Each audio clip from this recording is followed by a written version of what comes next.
S11 Gaming. Oh, you can already see the group up from both of the teams, right? They're just swapping sides right now as both teams, again, are just looking to just help their junglers get the buffs normally. Both junglers opting to go for the purple buff here. Yeah.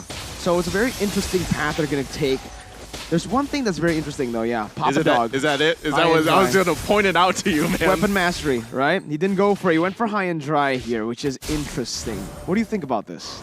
It means that he is going for a lot of 1v1 damage coming in. But of course, on the side of RRQ Akira, they also actually went for the Martis in the EXP lane instead. So both teams, again, going to be very aggressive. But I do think that as far as wave clear goes, RRQ Akira has a bit of a lead with the Beatrix, with the Lunox, as well as the Martis. So I think in the early game, that kind of speed and how you can rotate will be critical in deciding who arrives to the fights first.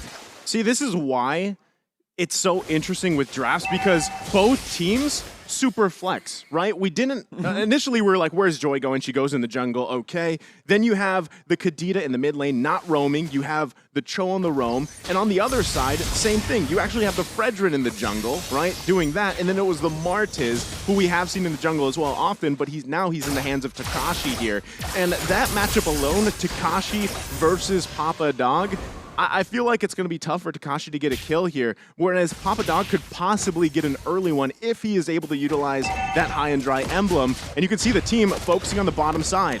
Already, right early on, Takashi, though, on the Martis. That's why they actually opted to put the Martis in the XP lane instead of the jungle. And instead, they went for Fredrin in the jungle, which is, again, a weird style, because usually we do see the Fredrin get placed into the XP. But now King is already rotating towards that turtle side, going up against Papa Dog, Jawton, and Erwin. As Erwin jumps in with Way of the Dragon, able to actually bring King all the way back when Takashi looks for a steal. The Divine Judgment comes in onto Jawton, but it's still going to be S11 who takes the turtle.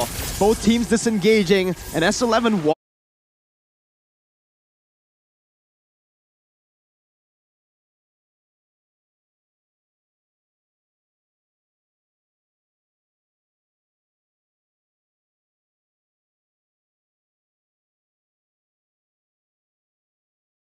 out with the favorable trade. No one gets taken out, but that is a very quick maneuver from S11.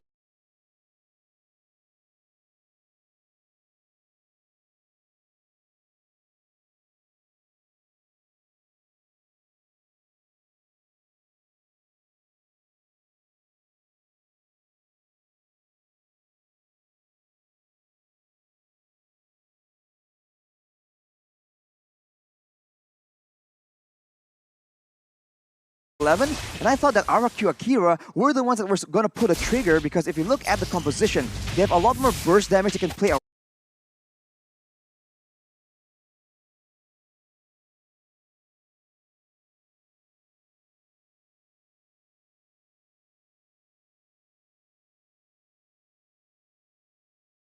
around with, whereas for S11, they have a lot more outplay potential, but it seems like they are the ones that will be picking up first blood. First blood.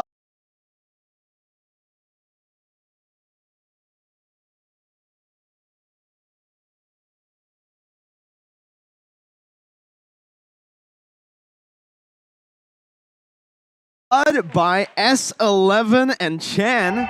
This is what we said in the keys to victory. He needs to start popping off. Yeah. Picks the Kadita, flashy hero, does it. Erwin with the Way of the Dragon and the Jeet Kune Do.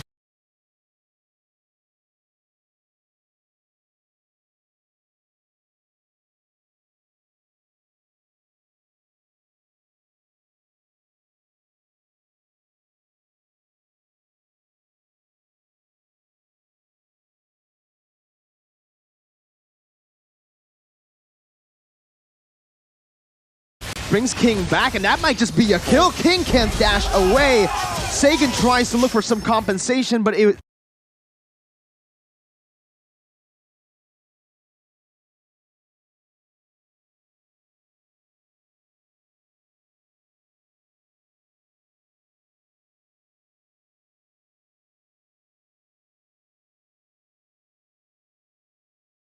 is not enough just yet. S11 off to a great start here. And yes, like you mentioned, right, Kadita, if you can get these early kills, you've got that last worship here. You also have the Petrify, which again has been debated. You know, do you run with the Flicker? Do you have the Petrify? Obviously, a lot of more people would opt for the Petrify for that combination to get out one member from RRQ Akira. But already, is there anything that sticks out to your eye here, Arashi, for the emblems? Of course, we talk about the high-end dry already, but we can see actually in the mid lane though, a play happens to interrupt the analysis yet again. This is gonna be a spicy one, boys. They just don't like you, Arashi. They don't want you to talk, bro. I understand. Okay, you understand, right? But Erwin has just been massive here. I mean, I feel like at this point, most Cho games that we've seen have been very valuable, right? Whichever team decides to go with this hero. And it works so well in the roam because, again, you're able to just allow Jotun to go ahead and farm up, right? You don't really have to worry about too much, and then you come and contest those objectives. The next turtle coming up here in just a couple seconds. He's going to be in the right situation, but Papa Dog. Ooh, almost getting solo killed by Takashi. And again, this Martis in the XP lane in the matchup up against the Grok is working really well as Louise is going to be able to find a Divine Judgment. That's the Bennett's Rage coming in as well as Erwin is able to find the way to drag it onto Louise. Who gets the turtle? It's Chan who takes it and secures it for his team. Both roamers falling, but again, S11 walk out with the better trade. That's a collateral turtle take from Chan with the rough waves. And S11, they're just doing so much better at abusing the fact that RRQ wants to group together and go for that dive in. Because then they group up for that big combo, and later on Papadog will be in the mix as well. So RRQ, they need to try and spread out a bit, because in the early game at least, they don't really match that burst damage from the Kadita, so they have to wait for some items to come in for that Bandit's Rage like earlier to actually decimate the HP bars of S11. Man, right now, Chan is just, the value on this pick is massive for S11 here. And now the focus on the top side. They're actually going to back off, though. The whole team, both squads here, but Erwin. Almost. Just looking for it, right? Doesn't have the flicker just yet, so he actually stops right there. I do want to talk a little bit about the stakes of the game. If Akira wins this game, guaranteed upper brackets, #1 in the group. But if they lose, there is a chance of a three-way tie once again in this group. Are you ready for it? I'm ready. Erwin's ready too as he flickers under the turret. Not going to be able to find the Jikundo though, as Erwin's going to fall under that turret, gets caught. But Sagan falls too. Chan, right now, is popping off. He's doing what the keys to victory tells him to do. Sagan he listens, bro. Almost instantly gets deleted. I thought he was going to survive, but he got clipped by the rough waves, and that instantly bursted him down. So Chen is so massive right now, but in the bottom side. The wild charge just stops Takashi unless he's able to do something here. Nope, nothing magical there. He's just going to get taken down, and RRQ Akira are able to find a trade on a turret for kill.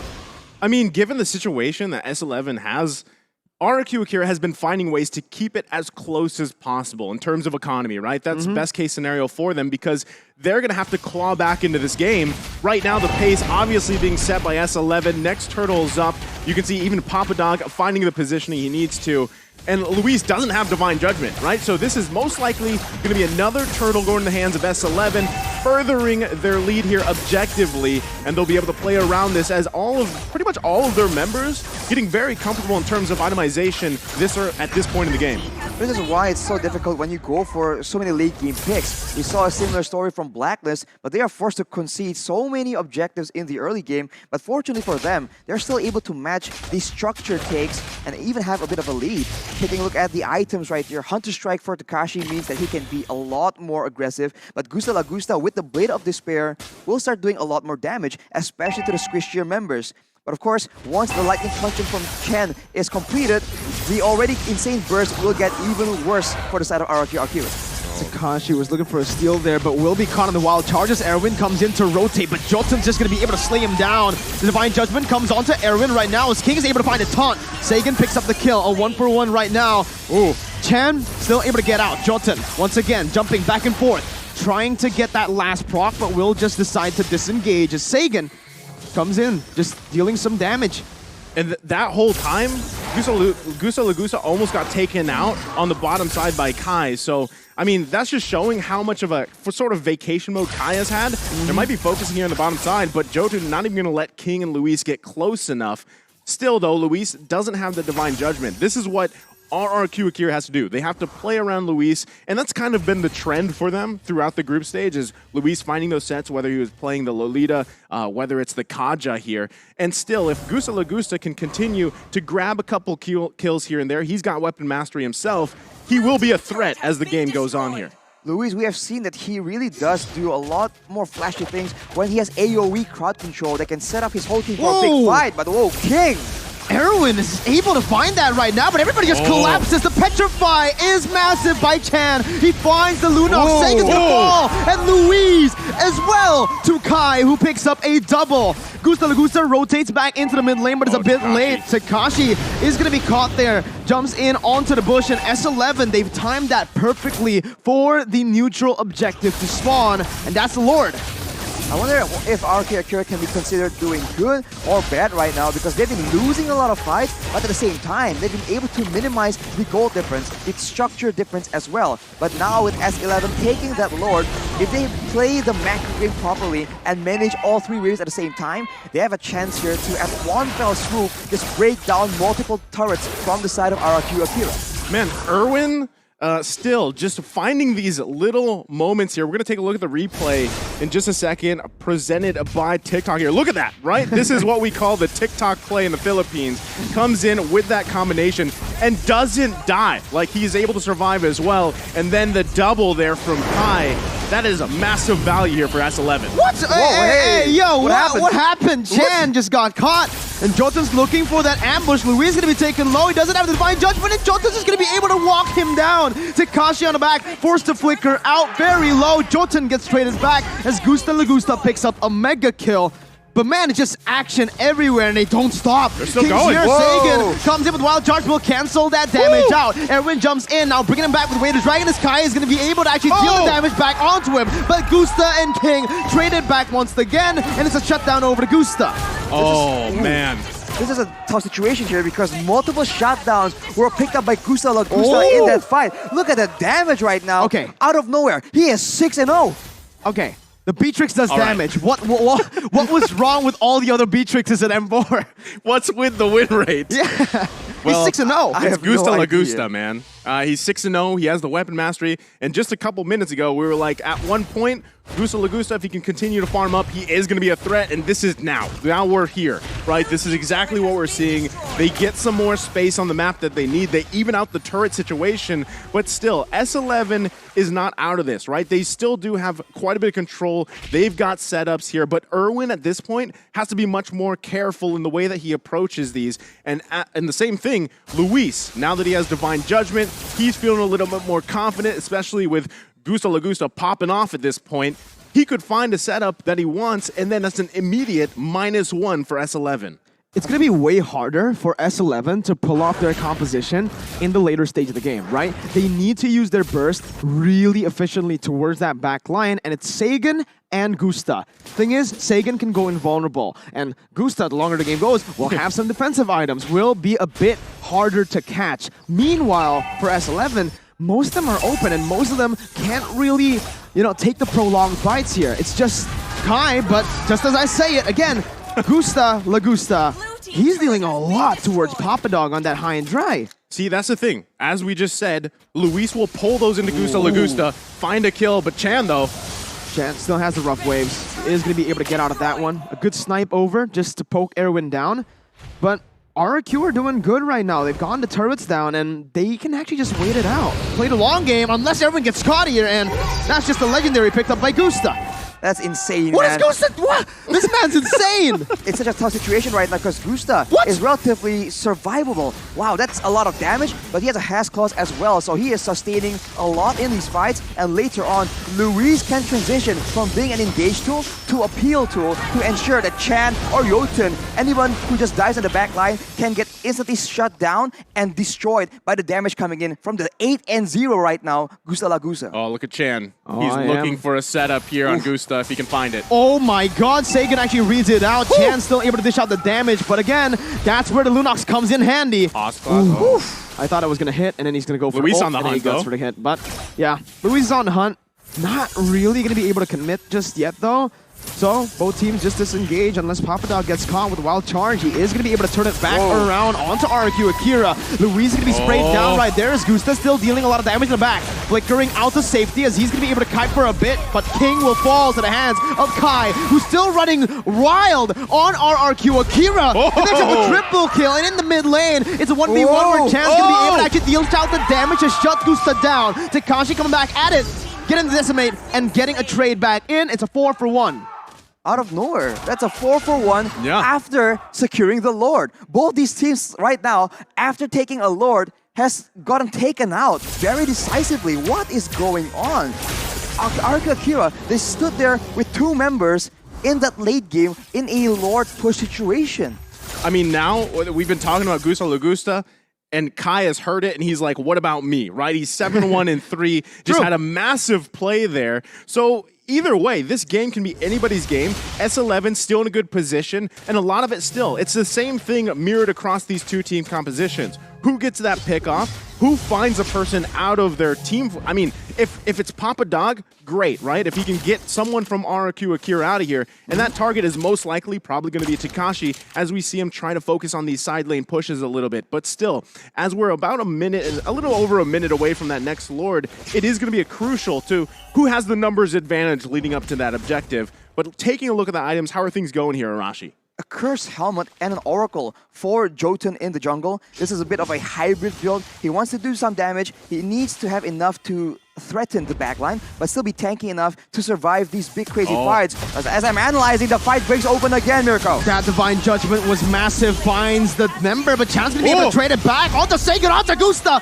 Kai is still dashing away. Kai is the way of the dragon, brings King back, locks him down for Jotun to deal the damage back in. Erwin with the Jeet Kune Do knocks him up. It's an upset in the making once again, as it's another 4-for-1.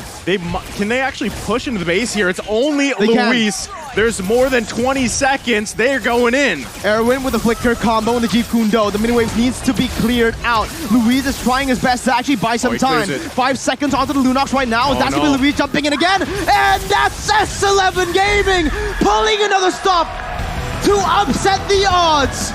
RRQ Akira is down. Their 33 consecutive wins have been shut down by S11. That is such a crazy situation here. The fight is so dynamic, they don't really know what's going on.